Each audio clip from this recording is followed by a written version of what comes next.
Hey, welcome to the Lowdown for this week where we talk everything aviation defense. You know, sometimes you have a bad day, sometimes you have a bad week.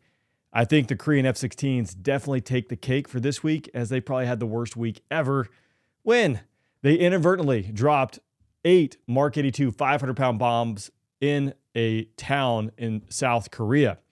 Now, this didn't make it in the Lowdown, but we're going to talk about this a little bit as well as everything else that's going on around the world. So first and foremost, it's being reported that 15 people were injured out of that bomb dropping that occurred as part of a live exercise in South Korea, just south of the DMZ yesterday. It is a miracle that it's only injuries, as you just witnessed some of the impacts there. Mark 82s, that's the bomb body. It's a 500-pound bomb body. Mark 84 is a 2,000-pound bomb body. And we modify those with tail kits and nose cones to change it into a laser-guided or a GPS-guided weapon. A GBU-12, for instance, will have a laser-guided seeker on the nose and a tail kit. The GBU-38 can have a variety of different nose plugs, from a steel nose plug, airburst, etc. And then the tail kit is going to provide the GPS guidance from that. GBU-54 combines laser and GPS, so on and so forth. And then you can modify the Mark 84 bomb body, the 2,000-pound class, with tail kits and nose cones similarly there to change what that weapon is capable of. Now, it sounds like 8 Mark 82s were dropped from 2 Korean F-16s inadvertently. Unknown what the type of attack they're doing, but they're dumb bombs. They could have slung them. They could have had a wrong coordinate and were just slewing these weapons off their system, hit the pickle button. There's a bunch of different things. Needless to say, investigation will go on. But this is not the first time in the history of flying fighters that bombs have gotten dropped inadvertently or come off aircraft inadvertently or unexpected or accidentally, however you want to phrase it. So moral of the story, not good. There are going to be a lot of lessons learned that come from this, but it is something that does happen, but only the investigation will be able to tell us what actually transpired. And when that comes out, we'll take a look at that if we get access to it. So there you go. All right, into the Lowdown, which again, that Korean F-16 story didn't make it into it because this had already published on March 5th.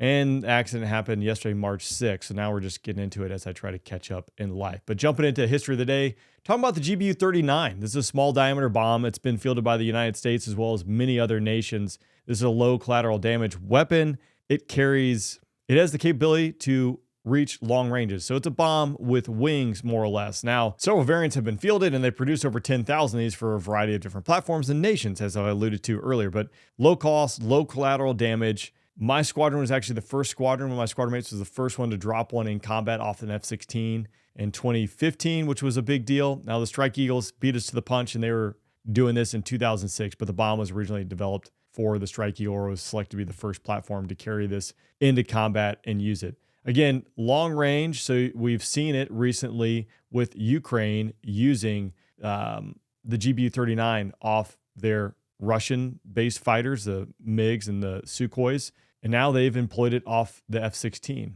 fact, let's just jump real quick into the article that I was going to highlight here, and it showcases a GBU-39 coming off a Su-27 flanker. Now, he's in the climb here slinging these. You can expect that the wings are going to pop out. It's going to extend the range of this GBU-39. So very accurate weapon, accurate as you give the coordinates, or accurate as the coordinates that you provide it. As you can see, he's in a loft here as he slings 4 of these GBU-39s off his left wing there. So again, very interesting. Su-27 carrying them, F-16s carrying them, being used in combat today. So if you want some more GBU-39 info, I have that in the newsletter. You can click the link down below and check that out. All right, so the Air Force has grounded 2 brand new KC-46 or hasn't accepted the deliveries of these because they've discovered cracks. This is yet another ding, another hit at Boeing, as they've been plagued with issues with the KC-46, the T-7, the Air Force One replacement, just a whole slew of issues. Now, the Air Force currently fields 89 of these KC-46s. We've retired the KC-10. That's gone, and now relying solely on the KC-135 to provide air refueling, albeit mixing in a few contract civilian platforms out there. But remember, the KC-46 is a 767 platform. It's been around 30 plus years, and it's been in a tanker configuration for probably just nearly as long. Now, the Air Force has done some modifications, such as removing the boom operator from the tail section, relying on the computer and the monitor, relying on the remote ability to provide fuel from the cockpit or up near the cockpit. I haven't been in a KC-46 yet, but again, not great for Boeing, as again, just more problems persist from that. And I'm sure everyone saw President Zelensky and President Trump in the Oval Office on Friday. Obviously quite contentious, and he left without any money and a lot of problems. I'm curious. This is obviously a very, very heated debate, and I hear it on both sides. But I have it in the newsletter. I would love to get your opinion. So go over there, and even if you don't subscribe, you don't have to subscribe. You can take the poll. Maybe you do have to subscribe to do the poll. I don't know. But check it out. I'm curious because this one is such a polarizing. There are people, a lot of people on either side of the fence here, like, let Ukraine deal with it own. It's Europe's problem, to, hey, we need to keep giving them money and weapons and supporting Ukraine. So check that out. Let me know. All right, the Air Force has conducted its final F-16 flight out at Luke Air Force Base. Luke Air Force Base out there in Phoenix. That's where I learned to fly the F-16. That has been the schoolhouse for the F-16 since the early 1980s. The first one arriving in late 1982, and then flying training starting in 1983 there. Now, a couple Guard and Reserve units over the course of history have had the F-16 training mission. Kelly there in San Antonio is one that pops to mind, as it does ebb and flow throughout time. Tucson being another one. Don't want to forget you guys down there, which has been predominantly our FMS, but then in the last 10 years, training American students to fly the F-16. But now Luke is all F-35 training. So the Viper and the B course is gone. B course being the training pipeline for fighters. All right, Asiana Airlines, the A350, they had a low altitude warning given to them from San Francisco approach. Now, this might seem minor, but this is a big deal in the big jet world. Definitely, and especially for Asiana Airlines, because if we back up to Asiana Flight 214 back in 2013, this was July 6th, Asiana 777, again, lots of mistakes were happening here, but they ended up landing short, hitting the seawall at San Francisco. So the same exact airport. 3 people were killed. One, I think, unfortunately, was a young child. She was hit by a fire truck in the response. But you had 3 people killed, 187 occupants were injured, and 49 of them seriously there. And click here and you can see the top half of this Asiana. Again, at San Francisco, low altitude warning. From what it looks like, and I know people have broken this down, so I won't do it, but a decent weather day, standard San Francisco day, but you're on an instrument approach, so you should be following the guidance. But they initiated a go around, so not good. And again, this could have been a very tragic event as well. All right, I'm always talking about Russia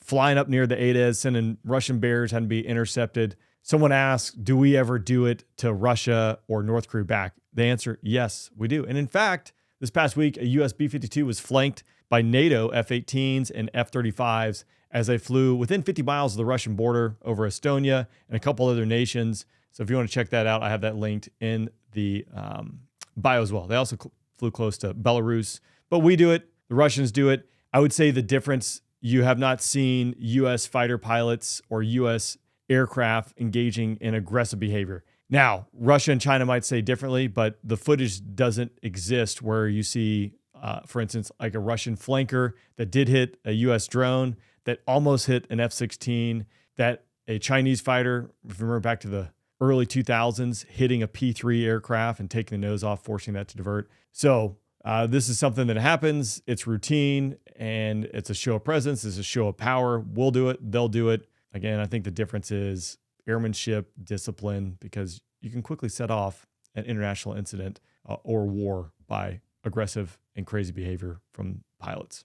So Russia's Su-57, I believe this is the T-50. I've not looked at the Indian Air Show that occurred, but this was in transit back from the Indian Air Show last week on its way home to Russia, made a fuel stop in Iran. So there's satellite imagery of a couple Russian aircraft as well as the Su-57. And there's some videos floating around on Twitter of it taxiing out and taking off. I mean, obviously, it's not as great as watching the air show participant, but again, it's making its rounds. And I should have put this in order, but I didn't. So, I'll take the hit here. We'll jump down here a little bit because Algeria earlier in February was announced as the first export country of the Su-57, as Russia, again, it seems like they're more and more out there with their T-50, which is the prototype of the Su-57 doing air shows, that they're trying to get international buyers. It's been floated as well, rumor mill, that maybe North Korea could get the Su-57. Remember, they pumped a lot of troops and a lot of arms to Russia in support of their effort in Ukraine, so maybe that'd be a payback thing. But, we got a picture of the boys there sitting in the Su-57 when Kim Jong-un took a tour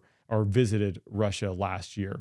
All right, jumping back up, we have high-powered microwave force fields that are knocking down drone swarms. This tech to me is really cool because I think we're going to see more and more of it as the threats evolve. And the drone threat is definitely one of those that is constantly evolving and becoming more and more of an issue. So the Army has fielded a microwave system that knocks down drone swarms. And if we just, again, draw the conclusion, we watch these drone shows, the 4th of July displays at air shows, wherever it might be, like it doesn't take a rocket scientist to figure out that you could probably weaponize this fairly quickly, and it's already weaponized. So how do you respond to that? How do you defend against that? What do you need to do? So a lot of smart people working on those problem sets.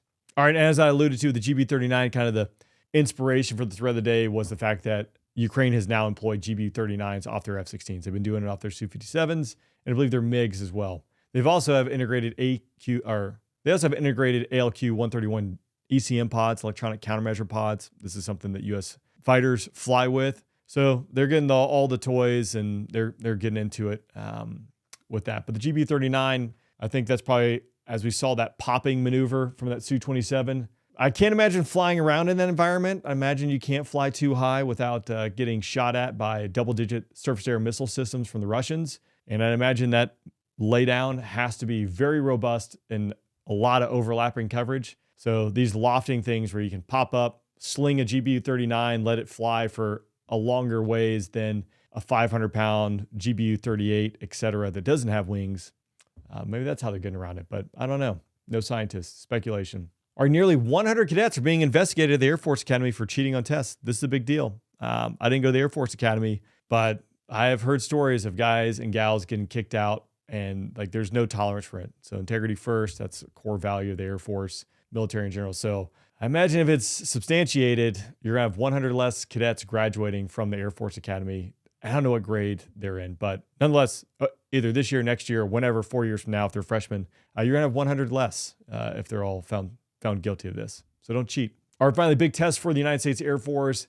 Onboarding the Harpoon missile. This is a Navy missile. They put it on the F-16 Fighting Falcon. I put it in there for you guys because I just know someone's going to say it's not the Viper, it's the Fighting Falcon. Well, you're wrong. It is the Viper. Anyone who's flown it and worked on it, it's the Viper, not the Fighting Falcon. But officially, it is the Fighting Falcon until we get to the Block 70, which it is officially the Viper. So go look that up there.